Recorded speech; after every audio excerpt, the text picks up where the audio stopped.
Assalamualaikum warahmatullahi wabarakatuh. Waalaikumsalam warahmatullahi wabarakatuh. Siap masuk YouTube? Siap. Tapi sebelum kita masuk YouTube kita berdoa dulu. Pada ketua dipersilakan untuk memimpin doa.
Tadi untuk kelas 5 ada yang tidak hadir?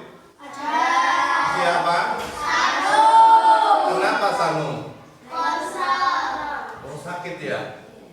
Mari kita doakan semoga teman kita Sanu segera diberikan kesembuhan. Allahumma Amin. Oke anak-anakku semua, kamu bisa menyaksikan slide di papan tulis. Apa judulnya? Berpikir komputasional dan implementasinya. Berpikir komputasional. Pernah dengar belum istilah ini? Belum. Alhamdulillah kalau belum pernah dengar berarti pelajaran kita pada hari ini akan bermakna. Implementasi itu perwujudannya. Implementasi itu penerapannya dalam kehidupan itu seperti apa toh? Sudah siap untuk melaksanakan pembelajaran? Siap. Sudah siap belum? Sudah. Oke. Nah, diharapkan setelah kita melaksanakan pembelajaran pada hari ini kita dapat satu, menjelaskan kembali prinsip berpikir komputasional. Yang kedua, mengidentifikasi itu memilah-milah penerapan berpikir komputasional dalam kehidupan sehari-hari. Yang ketiga, menerapkan prinsip berpikir komputasional melalui kegiatan yang sederhana berdasarkan atau berbasis masalah. Kalian semua punya masalah? Ada yang tidak punya masalah? Kamu kan punya masalah? Setiap manusia yang hidup pasti ada masalah. Bedanya, masalah itu bisa kecil, sedang maupun besar. Lanjut. Nah, pertanyaan yang patut kita jawab sebelum kita semakin jauh masuk ke pembelajaran. Kalau kita punya masalah besar, lebih enak langsung diselesaikan sekaligus atau dibagi-bagi? Kira-kira dipilah-pilah dulu, diidentifikasi dulu, dipecah-pecah dulu, biar kita bisa menyelesaikannya secara efektif dan efisien. Kalau kita tidak bagi-bagi, masalah sak tenggok namanya. Kita pecah-pecah dulu jadi per piring. Jadi bisa kita selesaikan. Kalau tidak anu masalah makanan masih cek. Selanjutnya, nah kita hari ini akan belajar mengenai ini. Apa itu berpikir komputasional? Komputasional ini berasal dari kata dasar komputer. Ngerti komputer? Pernah lihat? Ini apa namanya? Laptop. Laptop ini termasuk komputer portable. Jadi komputer yang bisa dibawa kemana-mana. Komputer ini adalah mesin yang sangat cerdas, bisa memecahkan masalah. Nah, kita diharapkan kelas 5 SD pola pikirnya harus berkembang. Tidak boleh pola pikirnya tetap. Kalau diberi tugas yang baru mengeluh, Yupa belum tentu sakit. Tidak boleh. Harus kita punya kemauan yang tinggi, punya optimisme yang tinggi. Percaya, saya pasti bisa. Nanti kalau ketemu kendala, baru kita introspeksi, kita evaluasi. Berpikir komputasional adalah cara berpikir untuk menyelesaikan masalah, seperti halnya komputer menyelesaikan perintah atau pekerjaan. Prinsipnya teratur, logis masuk akal, bisa binalar, dan efisien tepat waktu, tidak bertele-tele. Next. Nah, berpikir komputasional memiliki 4 prinsip dasar. Pertama, ada yang bisa baca? Gak apa-apa, salah nanti tak benarkan. Ayo, gak apa-apa, salah tak benarkan nanti. Apa? Decomposition. Oke. Decomposition. Apa? Decomposition, atau kalau kita alihkan ke dalam bahasa Indonesia, dekomposisi. Dekomposisi artinya apa? Memecah masalah. Sing mau masalah itu dipecah-pecah. Nah, kemudian yang kedua, Pak Adi dulu ditirukan ya. Ini ruangnya kemarin. Pattern recognition. Yo. Apa? Nggak boleh gitu. Apa? Pattern recognition atau mengenali pola, mencari kesamaan dari masalah yang pernah dihadapi sebelumnya.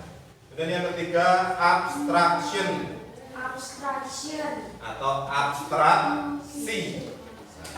Fokus pada informasi penting, abaikan hal-hal yang tidak perlu.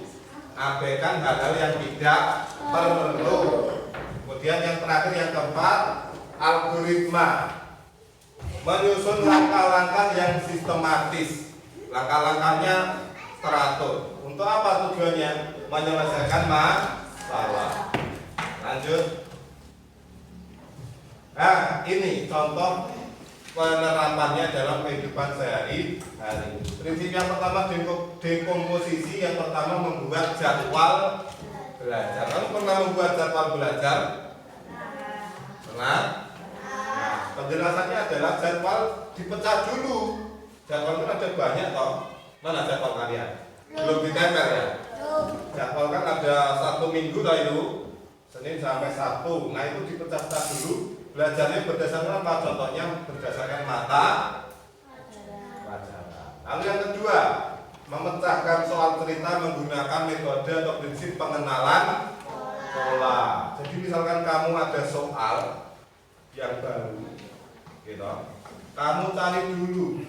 Oh iya, ketoknya aku disini pernah garap soal sing mirip koyo ini. Kamu cari polanya. Kemudian yang ketiga, merangkum pelajaran. Pernah kamu merangkum?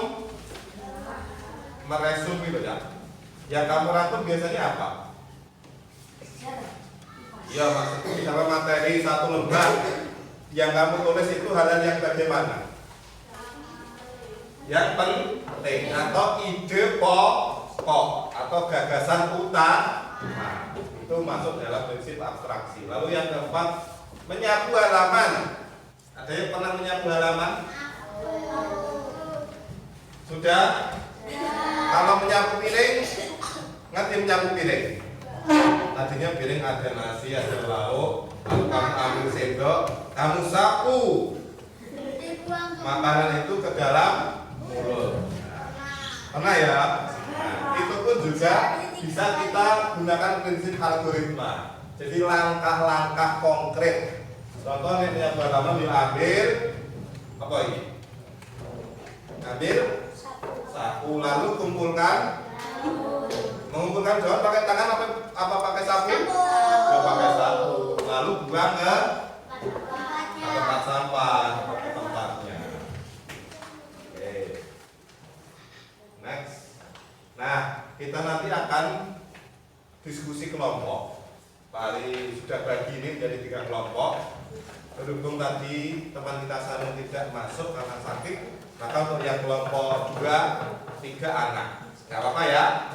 Kelompok 1 tim Rehan, kelompok 2 tim Noval, kelompok 3 tim Raka, Buming, Raka. Nah, untuk yang kelompok 1 tugasmu adalah menyiapkan bekal. Oke. Kelompok 2 membuat prakarya, kelompok 3 pergi ke sekolah. Nah, kamu tugas kamu menguraikan kegiatan ini ke dalam 4 prinsip berpikir komputasional. Lalu nanti salah satu atau semuanya bisa mempresentasikan ke depan kelas. Oke, Pak Ali beri waktu diskusinya 15 menit. Oke, 15 menit. Oke, sekarang diskusikan. Pak Ali akan siapkan kertasnya. Ayo, siapkan kertas satu, ayo. Siapkan kertas, yuk. Siapkan kertas. Kita diskusi. Kalau pergi ke sekolah apa kira-kira yang pertama kali dilakukan?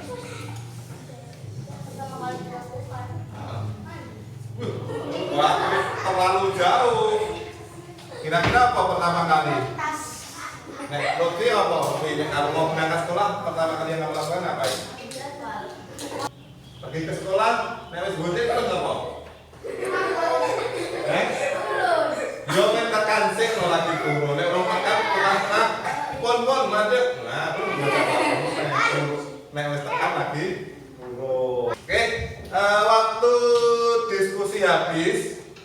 Siapa yang berani untuk mempresentasikan hasil diskusinya, yo? Oke, tepuk tangan untuk Rea. Silakan maju ke depan. Kamu baca hasil presentasimu, Mas Rehan. Ya, dibaca dari atas. Iya. Silakan. Yang lain enggak usah. Yang lain dengarkan. Lalu nanti apa yang kurang kita evaluasi bersama. Silakan. Kegiatan menyiapkan bekal sekolah dapat dijelaskan menggunakan prinsip berpikir komputasional. Berikut adalah penguraian berdasarkan 4 prinsip.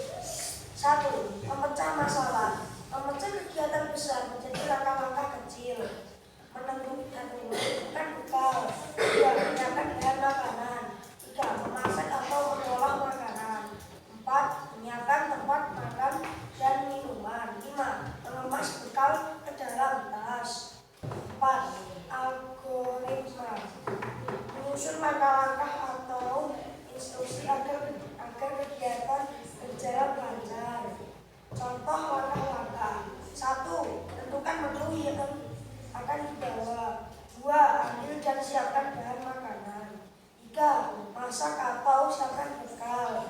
4.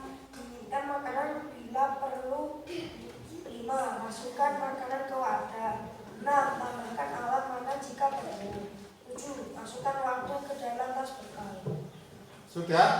Baik, tepuk tangan untuk Oke, sobat, tak lihat dulu hasil diskusinya. Kamu silakan kembali ke tempat duduk. Luar biasa ya, presentasi dari kelompok 1 mengenai apa tadi? Tugasnya menyiapkan bekal. Bekal.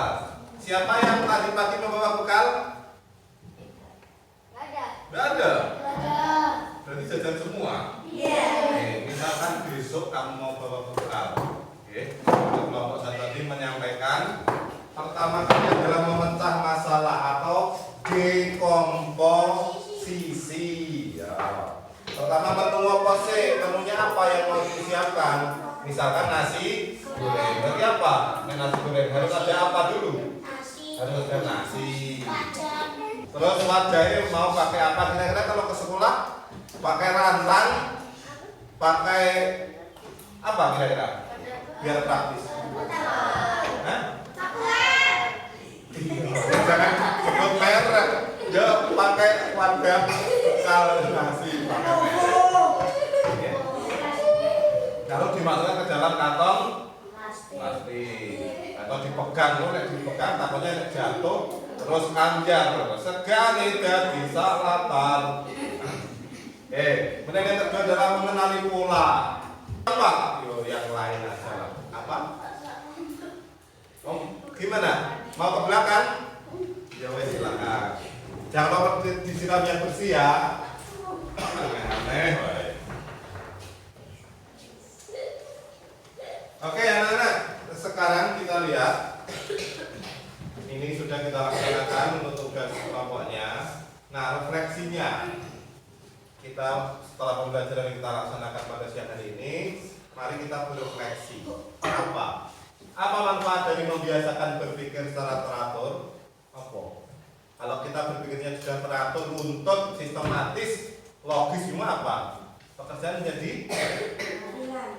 ringan, menjadi cepat, tepat dan efisien. Lalu, kira-kira menggunakan metode ini tadi, bisakah membantu kamu saat menyelesaikan PR atau tugas rumah? Bisa bingit, ya, bisa banget. Nah, kita masuk ke bagian kesimpulan. Kesimpulannya adalah, bisa salah satu menyampaikan? Tapi penting untuk setiap orang agar bisa berpikir cerdas, teratur dan efisien dalam menghadapi berbagai Tantangan. di sekolah maupun di hidup sehari-hari. Malu-malu, ya. Oke, jadi itu ya kesimpulannya bahwa kita ini sebagai generasi modern. Silakan masuk. Jangan mau kalah dengan generasi old. Nek Pare termasuk generasi milenial. Ya, generasi zaman now. Ya, yang mau kalah. Oke, mungkin itu anak-anak pembelajaran yang bisa kita laksanakan pada hari ini.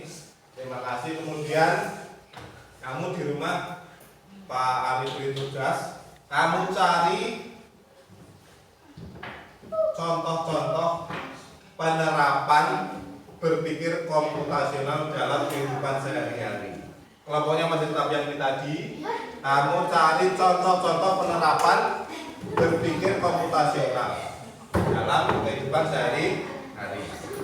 Ya, siap? Terima kasih untuk kalian semua. Tepuk tangan untuk kita semuanya. Oke anak-anak, terima kasih telah melaksanakan pembelajaran dengan tertib, dengan aktif, dengan penuh kesadaran, dengan makna yang mendalam. Mari kita akhiri pembelajaran dengan membaca hamdalah bersama-sama.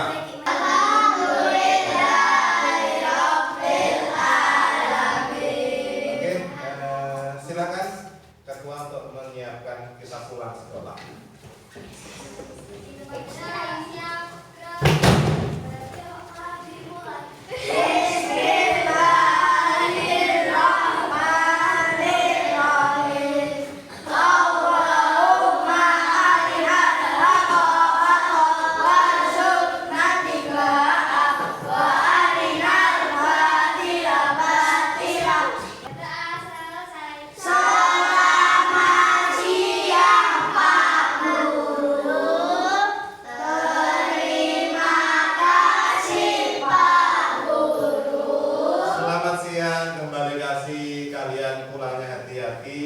Jika dijemput oleh orang yang tidak kalian kenal, jangan mau. Nanti kalau kalian diculik. Oke, terima kasih. Sekian dari Pak Ali, kami akhiri. Wassalamualaikum.